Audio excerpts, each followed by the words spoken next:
what we have in this cage here is an AMM queen from Jonathan Getty in Northern Ireland. I've just put that queen down now, so I'm not shaking it around while I'm doing the video. If you've seen my videos before, you'll know that I'm always open to trying something new. I don't have a real strong opinion on this type of queen is better than that type of queen. I know what works for me, and I know what works for me because I've tried lots of different things. And I say this to everyone. If they say, well, what do you think works best? I'll give people an answer, but I will say, you know what, just try it out for yourself. Try a few different things and see what works for you. So on that basis, I've got myself an AMM queen from Jonathan Getty in Northern Ireland because I don't have any AMM queens. And a lot of people ask me, do you have any black British native queens? And I kind of say to them, I'm not really sure there is such a thing as a black British native queen. There's probably queens with like a high percentage of AMM genetics. And even then, it's kind of verging into the point where I'm not 100% sure what I'm talking about. So I thought I'd try it, and I thought I would get as close to a pure AMM queen as I can get. And even then, I'm not 100% sure if it is 100% pure AMM queen. So I'll have to get that information from Jonathan. But what I do know, it is as close as you can possibly get within the UK to an AMM queen. She is big, she is black, she is beautiful, and I'm going to install her in a colony today, and I'm going to give you regular updates to show you how she's getting on, how the colony's performing.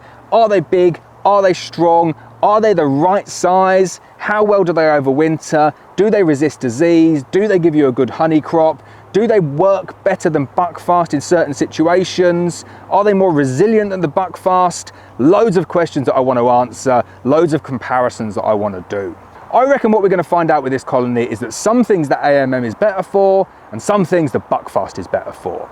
Completely dependent on your own situation and what you want to get out of your beekeeping. But I won't just guess, I'll film it, I'll analyze it, and I'll put it up on my YouTube channel. So I'll get my bee suit on, we're going to go and make a split on a colony. I'm going to introduce the queen using my standard method, come back after 8 days, knock down the queen cells, release the queen, and then hopefully we'll get them overwintered well, and then in 2023 we will have a fresh start on a really nice AMM colony. Right, so this is the colony that I'm going to split. Going to do a really simple split. I've got 2 brood boxes down there. Just going to split the brood boxes, leave the majority of the honey on this side here, and then I'm going to take the majority of the brood to the other side. The brood is what's going to keep all of the bees, or the majority of the bees, in the new location, because I'm doing it in the same apiary. Obviously, the original queen in this colony here will stay on the original stand, and I'm just going to move the bees over there.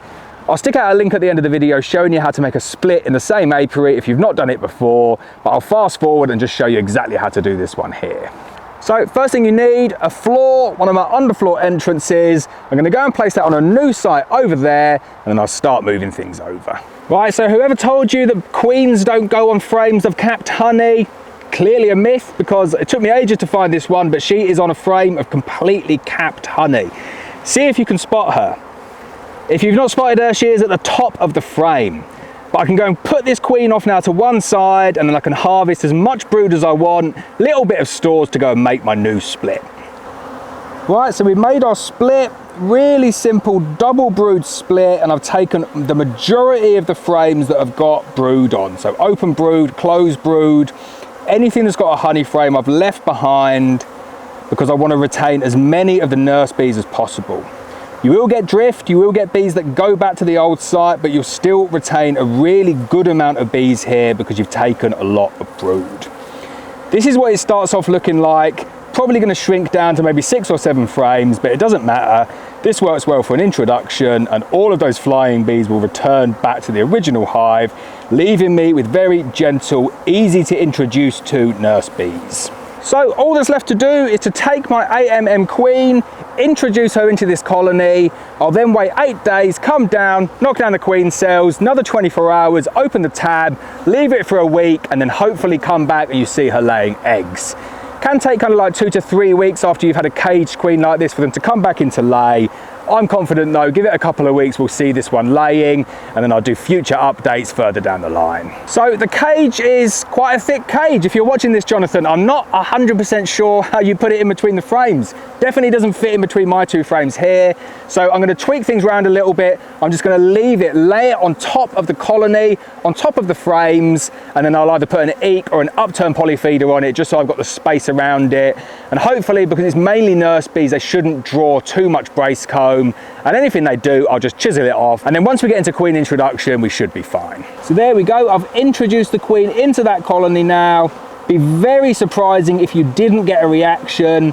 Probably not always going to be the best reaction as well, because at the moment you've still got all the flying bees there, but they're coming over, they're checking out what's going on.